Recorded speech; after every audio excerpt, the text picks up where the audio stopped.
Hello दोस्तों, welcome back to your own channel doctor agri business. कैसे हैं आप सब लोग? उम्मीद करता हूँ स्वस्थ होंगे, मस्त होंगे। Agriculture finance and corporation course के इस वीडियो लेक्चर सीरीज के इस एपिसोड में आप सभी लोगों का बहुत बहुत स्वागत है। उम्मीद करता हूँ आप सब लोग को पिछले कुछ वीडियोस में जो हमने नॉलेज देने की कोशिश की है वो आपको समझ में आया होगा, आपने कुछ लर्न किया होगा। इससे उम्मीद के साथ आज हम बात करेंगे एक बहुत ही महत्वपूर्ण टॉपिक, जिसके बारे में आपके बहुत सारे सवाल आपके ज़हन में चल रहे होंगे। आप सोचते होंगे उन सवालों के बारे में। उन सारे सवालों का जवाब आज इस पर्टिकुलर वीडियो में देने जा रहे हैं। आज का हमारा लेक्चर होगा deposit insurance and credit guarantee corporation of India. ये क्या होता है, इसका बेसिक हिस्टोरिकल बैकग्राउंड क्या है, ऑब्जेक्टिव किस तरह से फंक्शन करता है, सारे इंपॉर्टेंट एस्पेक्ट इस पर्टिकुलर वीडियो में हम कवर करने जा रहे हैं। और इस वीडियो में हम ये भी जानेंगे कि इसकी ज़रूरत क्यों पड़ी। ठीक है, तो वीडियो के अंत तक जरूर बने रहिए और देखते हैं कि ये किस तरह से काम करता है।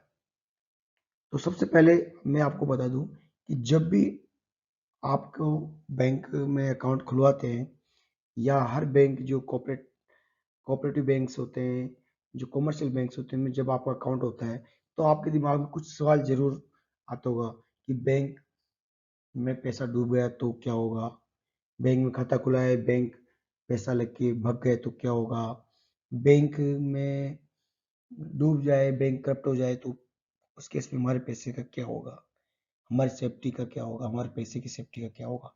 ये सारे सवाल आपके दिमाग में आते होंगे जरूर। तो आज हम सारे सवालों के जवाब इस वीडियो के माध्यम से देना चाहेंगे। तो deposit insurance and credit guarantee corporation, जिसको आप DICGC इन शॉर्ट बोलते हैं, वो बेसिकली एक आरबीआई का सब्सिडरी इंस्टीट्यूशन है। DICGC is a subsidiary of RBI, reserve bank of India का एक सहायक इंस्टीट्यूशन है। और इसकी स्थापना 15 जुलाई 1978 को हुआ था। और ये गवर्न या कंट्रोल होता है under the deposit insurance credit guarantee corporation act 1961 का। ठीक है, इस एक्ट के तहत इसको गवर्न किया जाता है, इसको कंट्रोल किया जाता है, ये काम करता है। और इसका पर्पस क्या था? DICGC को एस्टेब्लिश करने का पर्पस था providing insurance of deposits and guaranteeing of credit facilities.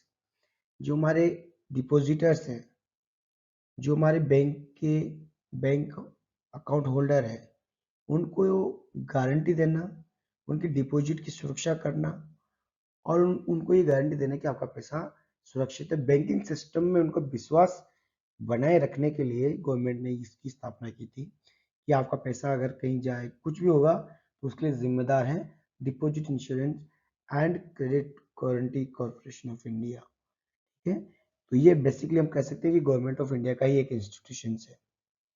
ये क्या काम करता है? DICGC insure all the bank deposit like saving, fixed deposit, current recurring deposits for up to the limit of 5 lakhs of each deposit in a bank.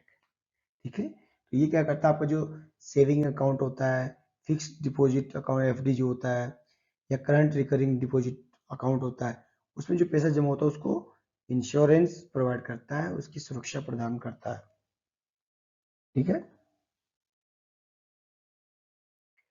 तो अब इसके objective की बात करें तो ऑब्जेक्टिव की बात हमने जैसे ऑलरेडी भी बात की है। तो इसका जो मेन आइडिया था इसको स्टार्ट करने के पीछे, वो था कि to boost up the faith of public in banking system. लोगों के दिमाग में बैंकिंग सिस्टम के बारे में एक अच्छी इमेज बनाना, फेथ को डेवलप करना इसका उद्देश्य रहा है। और to provide protection against the loss of deposit to a significant extent. मतलब अगर जो लोगों का पैसा बैंक में जमा है, अगर उसको किसी केस में अगर बैंक करप्ट होता है या बैंक डूब जाता है, तो उस केस में उस पैसे की प्रोटेक्शन करना एक लिमिट तक। ठीक है, कि in India bank deposits are covered under the insurance scheme provided by the DICGC, है वोली ऑन्ड सब्सिडी ऑफ RBI, ठीक है, जिसे हमने ऑलरेडी डिस्कस किया है।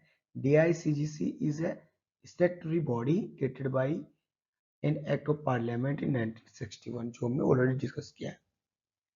The objective is to contribute stability and public confidence in banking system through provision of deposit insurance and credit guarantee to the small depositor and borrowers.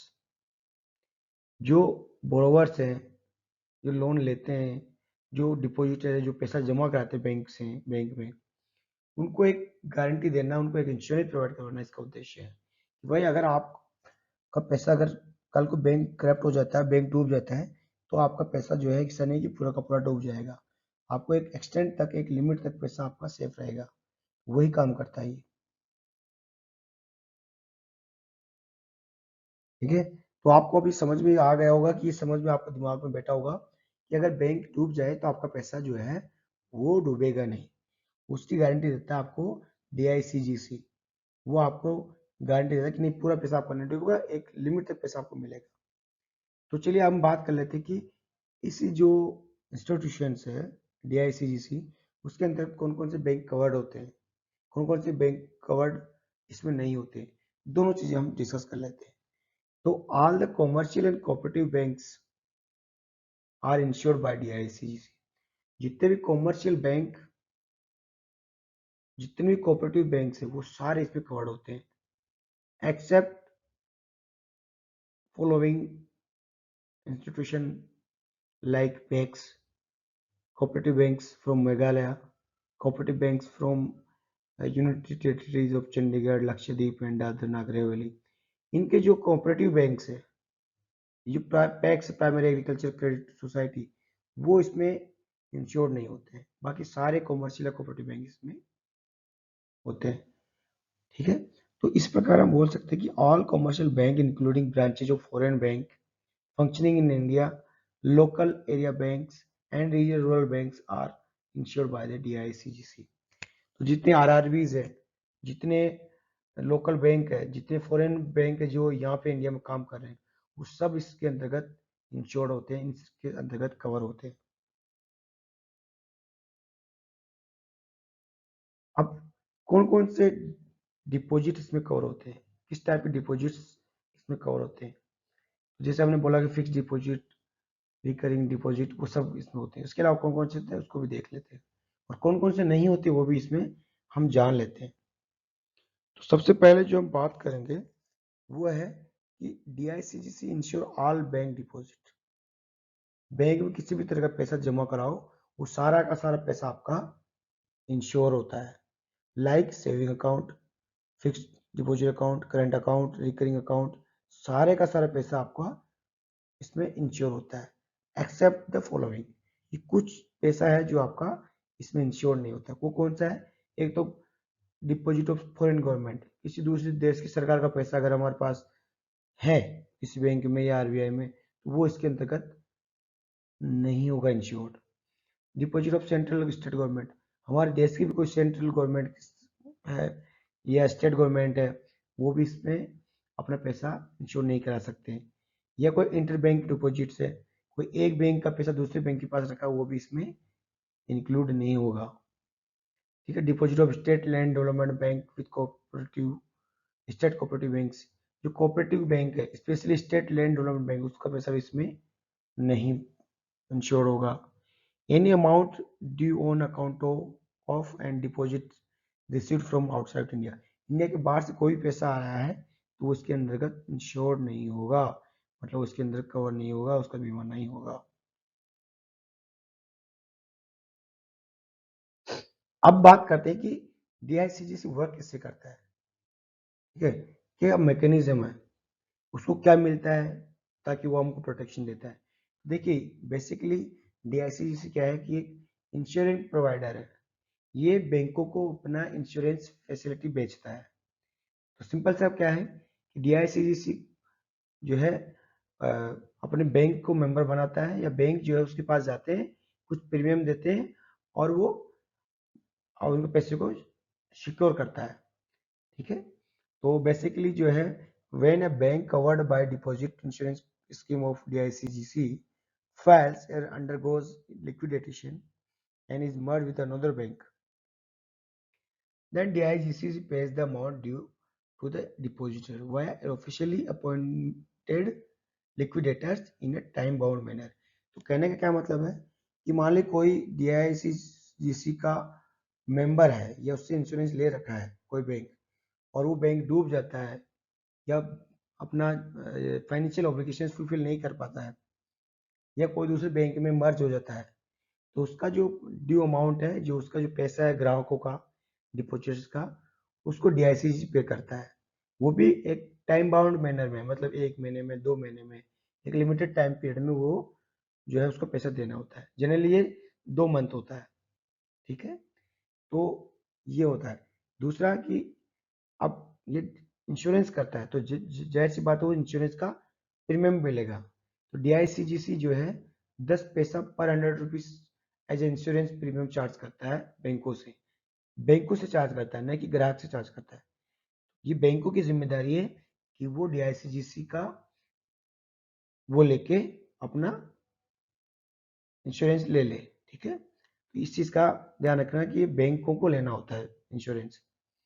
और all claims are settled by DICGC within 2 months from the receipt of the claim from the liquidators।